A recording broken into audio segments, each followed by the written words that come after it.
Mesdames, Messieurs, bienvenue au journal sur Cam News 24. Les titres.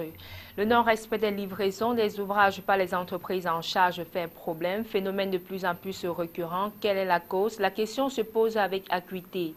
Désordre urbain dans les espaces marchands. Le marché Dakar, sur l'arrondissement de Douala 3e, est le reflet de l'image même de l'insalubrité, une situation qui préoccupe les responsables en charge de ce marché. Voilà pour la vitrine. Une fois de plus, bienvenue au journal. Collectivité territoriale décentralisée, le ministre délégué auprès du ministre de l'économie, de la planification et de l'aménagement du territoire, Yaouba Abdoulaye, a procédé ce mardi à la signature des conventions y afférentes à Yaoundé. C'était en présence du ministre délégué auprès de la présidence chargée des marchés publics, Abba Assadou. Le reportage de Salomon Foyer, Marcel Vondo-Abel, Sonia Mafoussine. 1,8 milliard de francs CFA, c'est le montant total de l'enveloppe allouée à 9 collectivités territoriales décentralisées. Il s'agit là des décaissements pour le compte de la 3e phase du financement en vue de la réalisation des ouvrages démonstratifs de type haute intensité de main-d'œuvre. Les conventions de partenariat signées à ce sujet concernaient la commune urbaine de Koumba, qui sortit avec un financement de 210 millions de francs CFA, 152 millions pour la commune de Tibati, celle de Son-Mélima récolte 163 millions de francs, 338 millions pour la commune de Bafoussam-Premier, celle de Yoko décroche 212 millions, 136 millions pour la commune de Bengui, 137 millions pour celle de Makénéné, la commune de Noa s'en sort avec 277 millions et 173 millions pour la commune de Vengue. L'approche IMO, présentée comme une alternative à la technologie qui consacre la haute intensité d'équipement, présente des avantages notables sur la création massive d'emplois, la valorisation des matériaux locaux, la réduction des coûts de réalisation des travaux et la distribution des revenus aux populations locales. À l'adresse des communes bénéficiaires, Yaouba Abdoulaye et Abassadou ont rappelé qu'il s'agit des fonds publics mis à leur disposition, des fonds qu'il conviendrait de gérer avec rigueur afin que les objectifs poursuivis soient atteints. Depuis 2012, le gouvernement a décidé de façon progressive de faire réaliser 20% des travaux de BTP en approche IMO. Et le gouvernement avance positivement dans cette politique. Comme je vous disais la 3e fois, nous bénéficions aujourd'hui. La première fois c'était 135 millions, la deuxième fois c'était presque 600 millions. Aujourd'hui nous avons 160 millions, comme vous venez de le dire. La réalisation des ouvrages suivant l'approche IMO entendée haute intensité de main-d'œuvre permettra la création de près de 1250 emplois directs nouveaux et la distribution d'environ 677 millions de salaires cumulés. Il s'agira pour les jeunes d'assurer pour une durée allant de 6 à 20 mois les travaux d'assainissement des cours d'eau, le pavage des voiries urbaines et municipales, l'aménagement des marchés, la construction des blocs de terre stabilisés et la construction en matériaux locaux des salles de classe. Les délais de livraison des ouvrages par les entreprises engagées dans la réalisation des chantiers ne sont généralement pas respectés au Cameroun, un phénomène récurrent qui n'est pas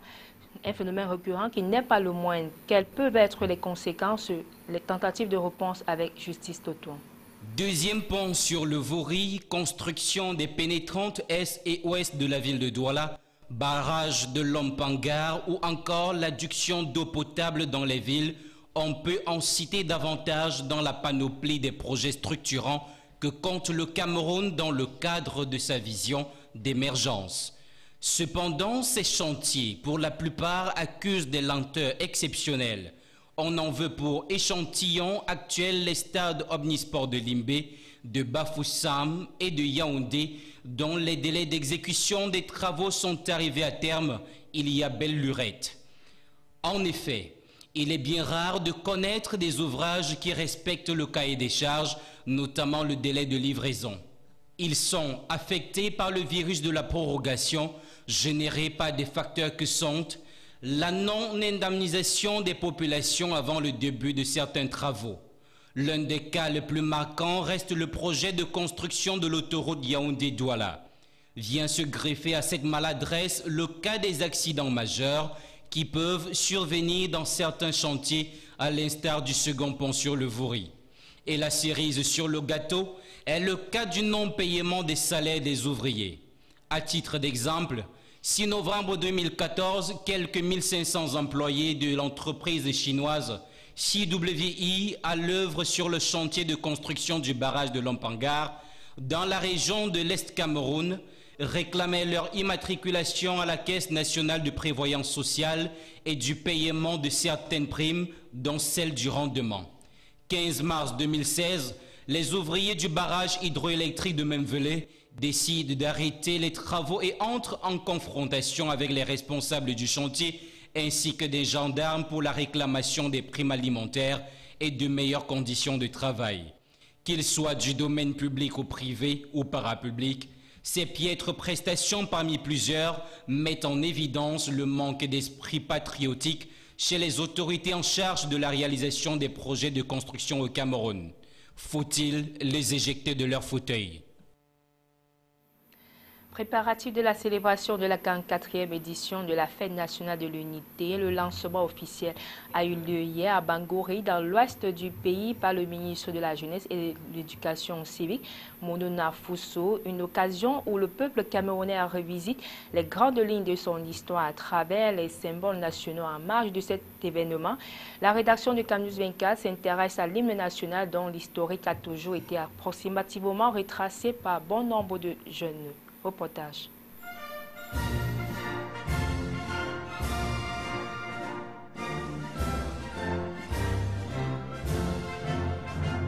L'histoire enseigne que c'est à la suite d'un devoir d'instruction civique à titre évocateur donné aux élèves de la première promotion de l'école normale de Foulassi en fin de formation dans les années 1928 que les premières strophes de l'hymne national du Cameroun voient le jour. Le chant est l'œuvre de deux Camerounais, Roger Diam Afan pour les paroles et Samuel Minkio Bamba pour la musique. Dès sa création, il fut d'abord appelé chant de ralliement des Camerounais. 29 ans plus tard, en 1957, le chant de ralliement des Camerounais adopté par l'Assemblée législative du Cameroun, dénommé Alcam par la loi numéro 57/47 du 5 novembre 1957 et devient alors l'hymne national du pays, avec pour titre « Au Cameroun, berceau de nos ancêtres ». Il sera d'abord exécuté en une seule version, à savoir française, jusqu'à l'indépendance. La version anglaise, quant à elle, verra le jour après les années 1960. En 1970, les paroles de l'hymne national sont modifiées, mais le titre reste inchangé. Il comprend désormais deux couplets qui malheureusement ne sont pas très souvent repris lors de son exécution. Ainsi, depuis cette époque, l'enseignement de ce chant patriotique a été instauré dans toutes les écoles primaires et secondaires du pays. L'hymne national est alors repris dans toutes les institutions républicaines lors des manifestations, mais aussi à l'étranger lors des compétitions sportives ou autres raisons diplomatiques dans lesquelles sont impliqués les Camerounais. Celui-ci est toujours accompagné du drapeau de la nation, signe de la souveraineté et de la prospérité de l'État. Rappelons que la maîtrise et le respect de ce symbole restent et demeurent une règle que tout citoyen camerounais est appelé à observer.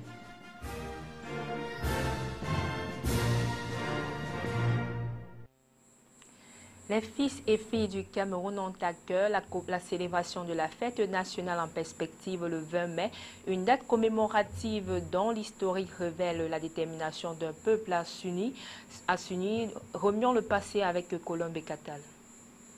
Encore 10 jours pour la célébration de la fête nationale au Cameroun, le décor est d'ores et déjà planté avec le lancement officiel des activités dans la localité de Bangourin, région de l'Ouest. Rendue à sa 44e édition, cette célébration avait été inaugurée après le référendum du 20 mai 1972. Au lendemain de son indépendance en 1960, le Cameroun est encore divisé en deux parties. Le référendum du 11 février 1960 devient alors l'une des étapes du processus de son unification. Après 40 années de séparation, les deux Camerouns, francophones et anglophones, travaillent pour former le 1er octobre 1960 une nation unie. Un idéal approuvé par la plupart des Camerounais. Le multilinguisme se présentant comme un atout pour la construction de l'État, 99,9% des Camerounais ont opté lors de la consultation du 18 mai 1972 pour un Cameroun pour tous. Le très jeune État, encore marqué par la colonisation, cherche encore les repères de son autonomisation institutionnelle et structurelle. Lors du référendum du 20 mai 1972, le Cameroun décide de franchir le palier et devient République unie du Cameroun. Cette étape décisive, en train de transformation du drapeau, ouvrira les 2 étoiles de la bande verte passées à une seule, symbole de l'unité nationale.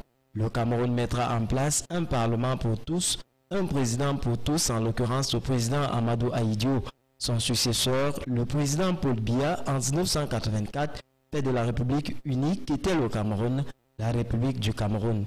Une célébration qui connaît la participation de toutes les couches sociales, culturelles, linguistiques et politiques du Cameroun.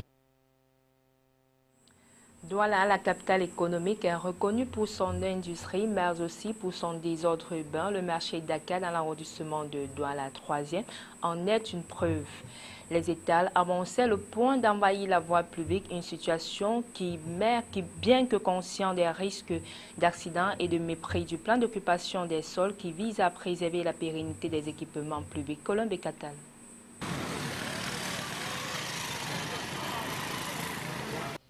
L'écho de la capitale industrielle de Douala inspire le respect. Pourtant, la capitale économique du Cameroun brille aussi par son désordre urbain. C'est le cas du marché Dakar dans l'arrondissement de Douala 3e. Dans cet espace commercial, c'est l'anarchie qui règne. À chacun de disposer la marchandise à sa convenance jusqu'à ce que la voie publique soit atteinte. Mais curieusement, cette situation déplorable est devenue une source de revenus pour ces agents municipaux, pourtant chargés de réguler l'exploitation de cet espace marchand.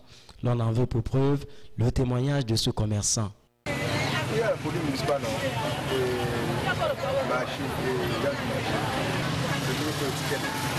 donc comme tu vois, ça appartient à qui? Un cercle vicieux au mépris du plan d'occupation des sols, un document qui régit les servitudes d'occupation du sol et qui tient compte des besoins en matière entre autres des transports en raison des risques d'accidents récurrents dans la métropole. Sur la sellette, la police municipale et les responsables du marché, et sur les faits, quelques-uns sont bien identifiables. Le POS étant aussi un outil de planification du développement communal qui permet aux collectivités territoriales décentralisées de préserver le bien-être de l'équipement public, il est bien de s'interroger sur le véritable rôle de la police municipale dans les marchés. Dans l'autre camp, l'on n'assume pas la responsabilité des marchands de la voie publique. L'heure est plutôt à l'exigence des preuves sur des accusations à eux portées. Les commerçants qui sont sur la chaussée, ce ne sont pas mes commerçants. Mes commerçants, ce sont les commerçants qui sont à l'intérieur du marché. Parce que je ne perçois rien. Celui qui dit que c'est moi qui récupère l'argent en route n'a qu'à prouver. Puisque moi, je ne prends absolument rien. Donc, pour terminer les enquêtes là en route, si un commerçant ou un de ces commerçants-là m'ont déjà vu sur la chaussée en train de récupérer l'argent. Une ville de Douala plus belle, tel est l'objectif des pouvoirs publics. Il est judicieux pour le marchand qui occupe la voie publique d'y contribuer avant l'heure de la répression. Car la loi, bien que souvent dure, reste la loi. Voici à présent l'actualité au-delà de nos frontières avec l'AFP. Hier, en fin d'après-midi, l'Assemblée nationale avait des faux airs de Fort Knox. Plus de 500 manifestants se sont réunis à l'appel de Nuit debout. Ils ont protesté contre le recours au 49.3 pour faire passer la loi travail. À la nuit tombée, une poignée de manifestants a envahi le boulevard Saint-Germain pour tenter d'atteindre le siège du Parti socialiste. Les forces de l'ordre les ont dispersés à l'aide de lacrymogènes. Auchan est au cœur d'une enquête pour soupçon de fraude fiscale. Auchan, c'est le groupe de la famille Mullier, à qui appartient Decathlon, Leroy Merlin, Kiabi ou encore Noroto. Les perquisitions ont eu lieu mardi dans les différentes propriétés du groupe, en France, en Belgique et au Luxembourg. L'histoire a commencé il y a 8 mois à la suite d'une plainte d'un membre de la famille. Selon le magazine Challenge, les Mullier sont la 4e fortune de France, avec 23 milliards d'euros. En Corée du Nord, on danse et on tourne les mouchoirs au rythme de la gloire à notre parti. Une chanson idéologique pour clôturer le premier congrès du parti unique au pouvoir depuis 40 ans. Le dirigeant Kim Jong-un est devenu le président du parti, ce qui marque davantage son pouvoir sur le pays 4 ans après avoir succédé à son père. Tout est prêt. Le tapis rouge n'attend plus que les stars venues du monde entier. Un festival qui aura lieu sous haute sécurité. Pour protéger ses visiteurs, ses stars et sa palme faite de matières précieuses, de 118 grammes d'or et de cristal de roche venus de Colombie.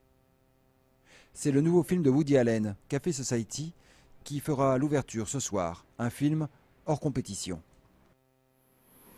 Fin du journal. Merci à tous de l'avoir suivi et bonne suite des programmes sur CAN News 24.